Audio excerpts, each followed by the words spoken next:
Alhamdulillah Rabbil Alamin, wa salatu wa salam ala Sayyid al-Mursalin.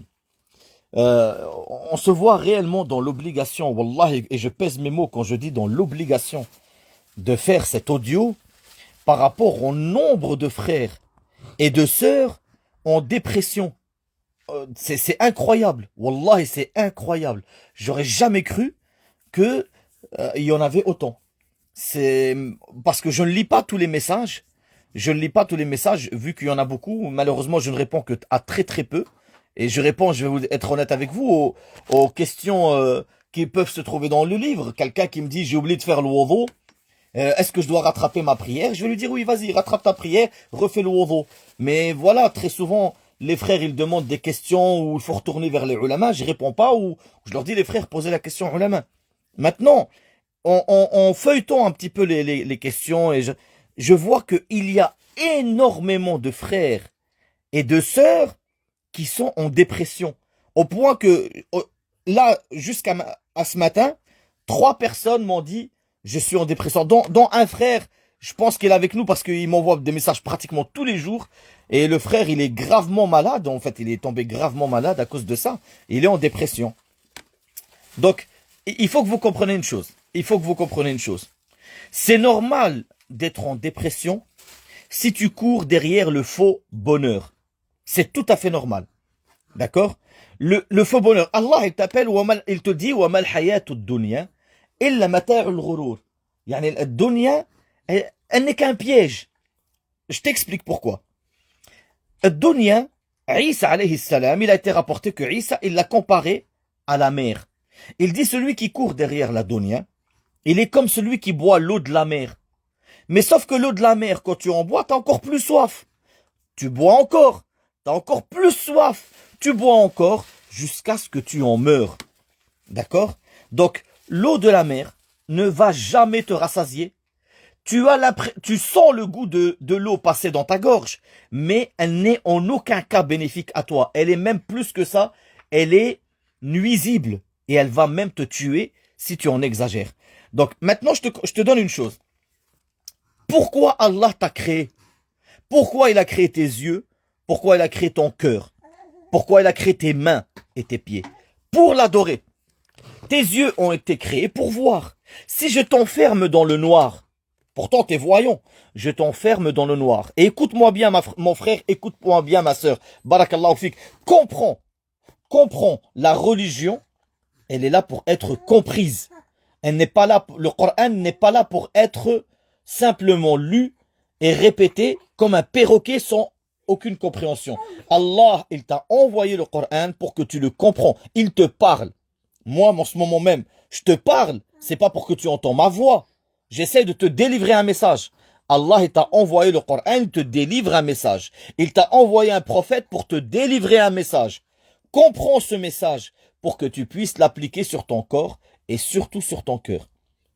Allah, il t'a donné des yeux. Avec tes yeux, tu peux voir. Si je t'enferme dans le noir aujourd'hui, ou alors que je bande tes yeux pendant des années, tu finis par devenir aveugle. Pourquoi? Tout simplement parce que tu as privé tes yeux de ce pourquoi ils ont été créés. Ils ont été créés pour voir, je les ai privés de la vue, ils finissent par perdre cette vue. D'accord? Qu'est-ce qui rend tes yeux heureux? Le fait qu'ils puissent voir. La preuve, un aveugle. S'il perd la vue, il est incroyablement malheureux. Même carrément, il va penser à mourir. Parce qu'il a perdu la vue. Il ne pourra plus voir ses enfants, il ne pourra plus voir ses parents, il ne pourra plus rien voir. Et il en devient extrêmement malheureux. D'accord? Eh bien, ton cœur, si tu le prives de ce pourquoi il a été créé, de l'adoration d'Allah, de la même manière, il finit par perdre la vue. Sauf que la vue de ton cœur, c'est la science, c'est l'adoration d'Allah. Et c'est pour ça que Allah il te dit dans le Coran, إِنَّهَا لَا تَعْمَى الْأَبْصَارِ وَلَكِنْ تَعْمَى الْقُلُوبُ الَّتِي فِي الصُّدُورِ. Ce n'est pas la vue qui devient aveugle, ce sont les cœurs dans la poitrine qui deviennent aveugles. Et l'aveuglement du cœur, c'est l'éloignement d'Allah. C'est l'éloignement d'Allah. L'éloignement de celui qui a créé le bonheur. Si tu t'éloignes de celui qui a créé le bonheur, où tu vas le trouver? Par conséquent, mon frère, ma sœur, tu es en dépression. Tu ne fais pas la prière. Tu enlèves ton voile. Tu as un petit copain, tu vis dans le haram avec lui, tu bois de l'alcool, tu fumes, tu transgresses tes parents, tu enlèves ton voile pour aller à l'école ou pour aller au travail, tu rases ta barbe pour travailler ou pour aller quelque part, tu manques tes prières pour travailler ou pour aller à l'école, et ensuite, je comprends pas, je suis en dépression. Allah te dit, voilà le chemin du bonheur. Voilà le chemin du malheur. Allah, il te montre le chemin du bonheur. Il te dit, إِمَّا يَأْتِيَنَّكُمْ مِنِّي هُدَى فَمَنْ تَبِعَ هُدَايَ فَلَا يَضِلُّ وَلَا يَشْقَى وَمَنْ أَعْرَضَ عَنْ ذِكْرِي فَإِنَّ لَهُ مَعِيشَةً ضَنْكًا. Va venir vers vous ma guidance, le Coran et la Sunna. Celui qui suit le Coran et la Sunna, il ne sera pas attristé et il ne sera pas lésé. C'est-à-dire que tu auras le bonheur, tu ne seras pas en dépression, tu ne seras pas triste, tu seras heureux. Même si tu as des épreuves, wallah, elles n'empêcheront pas ton bonheur. Allah, il te dit, Imma ya'tiyannakum minni huda, va venir vers vous ma guidance. Celui qui suit ma guidance, il ne sera pas attristé, il ne sera pas lésé. وَمَنْ أَعْرَضَ عَنْ ذِكْرِي فَإِنَّ لَهُ مَعِيشَةً ضَنْكًا. Inch'Allah. Et celui qui s'éloigne de mon rappel, celui qui s'éloigne du Coran, celui qui s'éloigne de la Sunna, il aura la vie la plus malheureuse. Subhanallah, c'est dans le Coran. Allah, il te dit dans le Coran, وَمَنْ عَمِلَ صَالِحًا مِنْ ذَكَرٍ أَوْ أُنْثَى وَهُوَ مُؤْمِنٌ فَلَنُحْيِيَنَّهُ حَيَاةً طَيِّبَةً. Celui qui fait les actes d'adoration, homme ou femme, et il est croyant, ça veut dire qu'il a le tawhid, qu'il a unifié Allah, qu'il n'adore que Allah. Ça veut dire, il adore Allah, et il n'adore que Allah. D'accord? Il ne le fait que pour Allah. Eh bien, on va lui faire vivre une vie de bonheur. C'est dans le Coran. Maintenant, soit tu comprends que Allah, il est la vérité, et de lui vient la vérité. Soit tu doutes. Tu dis, oh, peut-être que Allah ne nous a pas mis la vérité. Et dans ce cas-là, plonge dans ton océan de malheur jusqu'à ce que tu t'y noies. Qu'est-ce que tu veux qu'on te dise? Ton créateur, le créateur du bonheur, il te montre le chemin. Tu prends le chemin inverse. Et le pire, c'est quoi? Le pire, c'est quoi? T'es malheureux. T'es en dépression. Ouais, mais ma sœur, mon frère adore Allah. Ouais, mais je sais pas. Franchement, le voile, pour l'instant, je suis pas prête. Eh ben, noie-toi dans l'océan de ton malheur. Qu'est-ce que tu veux qu'on te dise? Qu'est-ce que tu veux qu'on te dise? Le chemin du bonheur, il est là. Tu veux le suivre? Alhamdulillah, c'est difficile. D'accord? Mais au moins, ça te sortira de ton malheur, ça te sortira de ta dépression, et tu seras heureux ou heureuse. Tu décides de rester dans la transgression d'Allah. Non, ya Allah, je te transgresse, mais donne-moi quand même le bonheur. Eh bien, wallah, que tu ne le connaîtras jamais, le bonheur. Tu vas te noyer dans l'océan de ta dépression au point que tu vas finir par te suicider. C'est aussi simple. Soit tu enlèves l'imbécilité, l'idiotie, l'ignorance, et tu prends le chemin que Allah t'a demandé de prendre. Soit, clairement, il n'y a pas de solution magique. Noie-toi dans l'océan de ton malheur. C'est aussi simple que ça. Maintenant, le chemin, il est clair et net. Autre chose, si tu cours derrière Dunya, et Dunya, elle va toujours courir derrière autre que toi. Allah, cette Dunya, il ne te l'a donné que pour t'aider à l'adorer. Et il te dit dans le Coran, هو الذي خلق لكم ما في الأرض جميعا. C'est lui qui a créé tout ce qu'il y a sur terre pour vous. Et vous, pourquoi il vous a créé? Il te dit, وَمَا خَلَقْتُ الْجِنَّ وَالْإِنسِ إِلَّا لِيَعْبُدُونَ. Je ne crée les djinns et les humains que pour qu'ils m'adorent. Que pour qu'ils m'adorent. Et c'est pour ça que Uthman ibn Affan, il dit quoi? Il dit, إِنَّ اللَّهَ لَمْ يَجْعَلْكُمْ فِي الدُّنْيَا لِتَرْكَنُوا فِيهَا ولكن جعلكم في الدنيا لتطلبوا بها الآخرة فقدموا ما أبقى على ما أفنى ولا تغرنكم الفاني عن الباقية فإن الدنيا منقطعة والمصير إلى الله. Allah ne vous a pas mis fait de dunya pour que vous y soyez des piliers Ferrari, Porsche, etc. Mais il vous a mis fait de dunya pour que vous demandez l'au-delà, pour que vous demandez le Jannah. Faites avancer toujours dans vos actes ce qui va être utile pour votre vie éternelle et faites passer la vie éphémère en dernier, yani dunya. et que ne vous nuise pas la vie éphémère sur la vie éternelle. Et sachez que votre vie va s'arrêter et que vous serez dirigé vers Allah. Par conséquent, comprends, sache une chose. Wallahi que si tu cours derrière dunya, tu n'auras jamais le bonheur. Et Allah, il t'ordonne de ne pas être heureux par rapport à ce que cette dunya elle a à t'offrir. Il t'ordonne d'être heureux par rapport au grand bienfait que Allah il a à t'offrir, c'est la religion. Et il te dit, قُلْ بِفَضْلِ اللَّهِ وَرَحْمَتِهِ فَلْيَفْرَحُوا هُوَ خَيْرٌ مِمَّا يَجْمَعُونَ. Dis, de la grâce d'Allah et de la miséricorde d'Allah, soyez heureux. C'est mieux que tout ce que vous avez à amasser d'ici-bas. Regarde, Allah il t'ordonne. Il te dit, قُلْ بِفَضْلِ اللَّهِ وَرَحْمَتِهِ فَلْيَفْرَحُوا فَبِذَلِكَ فَلْيَفْرَحُوا هُوَ خَيْرٌ مِمَّا يَجْمَعُونَ. Ça veut dire, c'est de le bienfait d'Allah, la grâce d'Allah que tu dois te réjouir. De l'islam que Allah t'a guidé. Allah te dit, كُنْتُمْ عَلَى شَفَا حُفْرَةٍ مِنَ النَّارِ فَأَنْقَذَكُمْ مِنْهَا. Vous étiez sur la bordure de l'enfer. Allah vous a sauvé de l'enfer. Allah te dit, وَمَنْ يُرِدِ اللَّهُ بِهِ خَيْرًا يَشْرَحْ صَدْرَهُ لِلْإِسْلَامِ.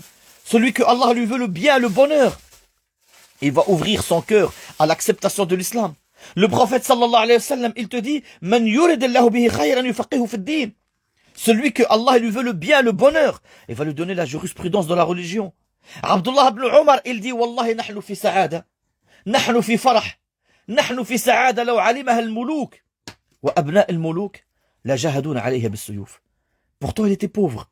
Nous sommes dans un bonheur, il dit, que si les rois et les fils de rois connaissaient notre bonheur, eh bien, nous auraient combattu avec leurs épées pour avoir notre bonheur. Pourtant, les rois et les fils des rois, ils sont riches. Et eux, ils sont pauvres. Combien de riches vous avez entendu se suicider? Des centaines, voire des milliers. Combien de stars se sont suicidés? Combien de chanteurs, combien de millionnaires se sont suicidés? Combien de savants de la religion islamique se sont suicidés? Absolument aucun. Alors que la plupart d'entre eux, ils sont pauvres. Ils sont pauvres. Le prophète sallallahu alayhi wa sallam, il était un homme pauvre. Il dormait avec des pierres sur son ventre tellement il avait faim. Qui peut nous dire qu'il a vécu, qu'il est heureux plus que le prophète Mohammed sallallahu alayhi wa sallam? Personne. Il est l'homme qui a vécu le plus heureux de tout ce qui existe sur terre. Il est celui qui a connu le plus grand des bonheurs. Il a satisfait Allah. Allah lui a fait bénédiction dans tout ce qu'il possède. Subhanallah. Le bonheur, il est dans l'islam. Et ton prophète, il te le dit. Il te dit, قَدْ أَفْلَحَ مَنْ أَسْلَمَ وَرُزِقَ كَفَافًا وَقَنَّعَهُ اللَّهُ بِمَا آتَاهُ. Il te montre que non seulement le bonheur, il est dans l'islam, et dans le fait de ne pas demander le surplus de la dunya. Il te dit, a réussi, a atteint le bonheur, celui qui s'est soumis à Allah, et qui n'a de sa subsistance que ce qui est suffisant, et qu'il se suffit de ce que Allah lui donne. Ça veut dire, il ne voit pas le verre à moitié vide, il le voit toujours à moitié plein.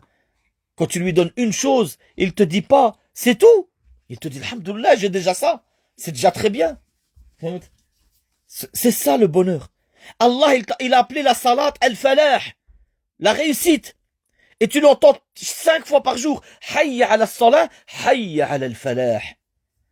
Venez vers la prière, venez vers la réussite. Le prophète sallallahu alayhi wa sallam, il te montre que 2 rak'as surrogatoires, elles sont mieux que toute la dunya et tout ce que la dunya a à t'offrir. Et le hadith de Aïcha, où elle te dit, قال رسول الله صلى الله عليه وسلم سنة الفجر خير من الدنيا وما فيها. La sunna du fajr, elle est mieux que la dunya et tout ce qu'il y a dans la dunya. Subhanallah. Et dunya ici, le prophète il te dit, elle est sijn al-mu'min wa jannat al-kafir. Elle est la prison du croyant et le paradis du mécréant. Et toi, tu veux le paradis des mécréants et délaisser le paradis éternel, le paradis des prophètes, des compagnons, le paradis des hommes pieux? Ce paradis ici-bas, mon frère ou ma sœur, il est éphémère. Il est rempli d'embûches. Il est rempli de maladies, d'épreuves, de morts, de pauvreté, de choses. Ce n'est qu'un paradis imaginaire. Il n'est pas réel, il n'est pas complet. Il est amoindri. Alors que le paradis que Allah il a à t'offrir, il est complet. Il est complet. Il n'est amoindri en rien. Par conséquent, forcément oui, quand tu veux la richesse, les voitures, les palais.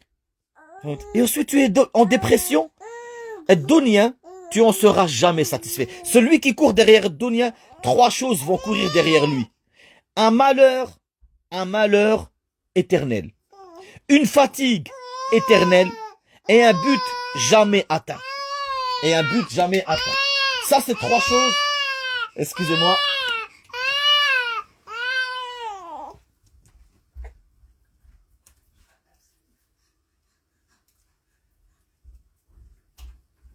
Ça, ce sont trois choses que tu ne pourras jamais éviter. Si tu cours derrière la dunya, sache que trois choses vont courir derrière toi. Une fatigue éternelle, un malheur éternel et un but jamais atteint. Pourquoi? Parce que le prophète sallallahu alayhi wa sallam, il te dit لو كان لابن آدم واد من ذهب لأراد له ثاني ولا يملأ فاك يا ابن آدم إلا التراب ويتوب الله على من تاب ولا يملأ فاك يا ابن آدم إلا التراب. Ça veut dire que l'être humain, si tu lui donnes une rivière d'or, il en voudra une deuxième. Tu lui en donnes deux, il en voudra une troisième. Et Allah pardonne à celui qui revient vers lui et ne remplira ta bouche que la poussière. En réalité, tu cours derrière le monde, les Ferrari, etc. Mais ce qui te nourrit, c'est quoi? C'est ce qui sort de la terre. Par conséquent, puisque si même tu as une rivière d'or, t'en veux une deuxième, eh bien, tu seras jamais satisfait. Tu seras jamais satisfait.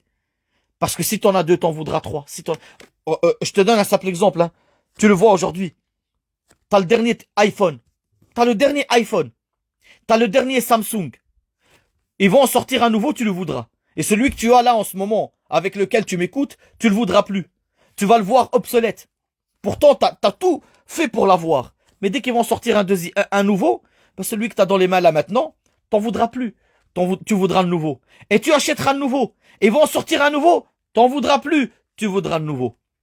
Regardez ceux qui achètent les voitures. Demandez-leur. Allez vers un gars, il a la dernière BMW, la dernière Mercedes. Et ensuite, il sort une nouvelle BMW. Wallah, que la BMW qu'il a, elle devient son malheur. Il veut s'en débarrasser, il veut la nouvelle. Il est malheureux d'être dans celle qu'il a maintenant, alors qu'il a tout fait auparavant pour l'avoir. Et demandez à ceux qui ont épousé les belles femmes. Ils l'épousent aujourd'hui. Dans 2 mois, wallah, qu'il en voudra une autre. Et il va être malheureux avec celle avec laquelle il est aujourd'hui. Celui qui court derrière dunya, il n'est jamais satisfait. Par conséquent, il se reposera jamais, il voudra toujours plus. Et par conséquent, comme il voudra toujours plus, il sera jamais heureux. Et par conséquent, comme il voudra toujours plus, il va toujours faire les causes pour avoir plus, donc il ne se reposera jamais. Par conséquent, sache que quand tu cours derrière dunya, 3 choses te courent derrière. Un malheur constant, tu voudras toujours ce qu'il y a de plus. Une fatigue constante, parce qu'il y aura toujours mieux que ce que tu possèdes. Et un but jamais atteint, parce qu'il y aura toujours mieux. Et ce but que tu veux atteindre, c'est le bonheur. Sache que le bonheur, il se trouve dans l'adoration d'Allah. Wallahi, wallahi. Sache que le bonheur, il se trouve dans le fait de délaisser dunya, d'accepter ce que Allah t'a destiné et de préparer tes bagages pour la rencontre d'Allah. Dès que tu fais ces 3 choses-là, c'est-à-dire que tu acceptes ce que Allah t'a destiné, que tu comprennes que Allah t'a créé pour l'adorer et que tu prépares tes bagages pour la rencontre d'Allah. Si tu fais ces 3 choses-là, wallahi, je me porte garant pour ça, que tu vas réellement trouver le bonheur. Tu vas réellement trouver le bonheur. Parce que Allah ne t'a créé que pour ça. Maintenant, sache que si tu vas à l'encontre de ce que Allah t'a ordonné, et que tu cherches le bonheur en transgressant le créateur du bonheur, wallahi, que tu ne le trouveras jamais. Ma sœur, mon frère, en quittant ta prière pour aller dans ton lycée, pour aller dans ta faculté, uqsimu billah, tu vas à la faculté pour avoir un diplôme, pour avoir un travail, pour avoir le bonheur, wallahi, que tu ne le trouveras jamais. Ruse avec Allah et tu verras que Allah est meilleur ruseur que toi. Triche avec Allah et tu verras qu'en réalité tu es tombé dans le piège du shaitan et que cela tu vas le regretter amèrement. Tu ne trouveras rien. Tu ne trouveras rien, wallah. Tu ne trouveras rien. Ma sœur, enlève ton voile pour aller dans ton lycée, pour aller dans ton école, ou pour avoir les diplômes et pour ensuite trouver un travail pour avoir le bonheur et la subsistance. Wallah, que tu vas ne trouver que ce qui va te provoquer ton malheur. Car la subsistance, elle se trouve dans le fait de obéir à Allah, dans le fait de craindre Allah, pas dans le fait de enlever le voile, pas dans le fait de raser la barre pour les hommes, pas dans le fait de quitter la prière. Non. Allah, il te dit clairement dans le Coran, وَمَنْ يَتَّقِ اللَّهَ يَجْعَلْ لَهُ مَخْرَجًا وَيَرْزُقْهُ مِنْ حَيْثُ لَا يَحْتَسِبُ وَمَنْ يَتَوَكَّلْ عَلَى اللَّهِ فَهُوَ حَسْبُهُ.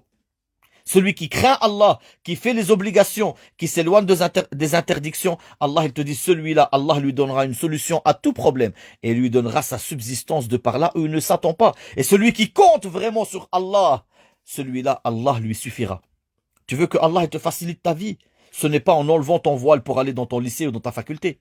Ce n'est pas en allant dans la mixité, dans tes facultés, les choses comme ça, et de dire, ouais, mais moi, c'est qui va me donner mon diplôme? C'est qui va me donner ma subsistance? Par là, tu es en train de nous dire que c'est pas Allah qui te donne ta subsistance, c'est ton patron. Ton patron est plus puissant qu'Allah. C'est en transgressant Allah que tu vas avoir ta subsistance. Eh bien, par ce manque, par ce peu de foi, par ce dogme erroné, par ce piège dans lequel tu es tombé, le piège de Shaitan, sache que tu peux rêver, wallah, et que le bonheur, même en rêve, tu le trouveras pas. Même en rêve, tu le trouveras pas. Il n'y a pas de solution magique. Il n'y a pas de solution magique. Vous avez les charlatans, les hypocrites qui vous appellent à réussir votre dunya, quitte à transgresser Allah, eh bien je vous dis qu'ils sont des shitans qui vous appellent à votre malheur ici-bas et dans l'au-delà. Ma sœur, il n'y a pas de... regarde, le paradis, il est entouré des difficultés. Le bonheur ici-bas, il est entouré des difficultés. Le bonheur ici-bas, il est entouré de difficultés. Si tu veux un beau corps, tu t'entraînes, tu te réveilles le matin, tu cours. Tu fais des pompes, tu fais du sport, c'est fatigant. Pour avoir un beau corps. Si tu veux de l'argent, tu vas travailler, tu vas faire des entreprises, c'est fatigant d'être riche. C'est fatigant. Tu dors pas, tu restes pas dans ton lit en train de dormir et te dire, bah c'est bon, c'est pas grave, mon corps il va se muscler tout seul. Tu restes pas chez toi sans travailler et te dire, c'est bon, je vais devenir riche, ça va tomber du ciel. Eh bien, le bonheur, c'est la même chose. Ça demande une participation. Sauf que le seul qui peut te donner ce bonheur, c'est Allah. Il y a pas un autre. Hein. Tu peux chercher. Tu peux chercher. Par conséquent, oui, en France, c'est difficile de mettre le voile. C'est difficile de te faire virer. De te faire virer, c'est difficile.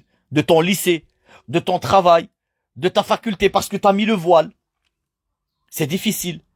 Mais sauf qu'il faut regarder ce qu'il y a derrière. C'est difficile, ouais. On l'a fait. Alhamdoulilah, on est encore là.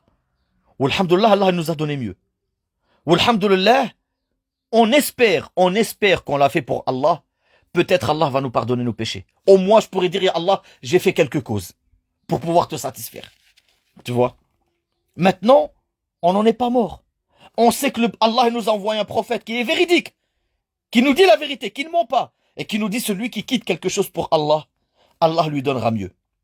Tu cherches le bonheur, t'as plus peur de te faire gronder par tes parents si tu mets le voile, que de rentrer en enfer quand t'arrives devant Allah. Combien de sœurs, mon frère, Wallah, je peux pas mettre le voile pour l'instant. Ma mère, elle va me gronder, franchement, je sais pas quoi lui dire. Et par contre, tu sais quoi dire à Allah quand tu vas arriver, tu vas lui dire, j'ai pas mis mon voile. Tu sais quoi lui dire? Subhanallah. Un frère, il m'appelle.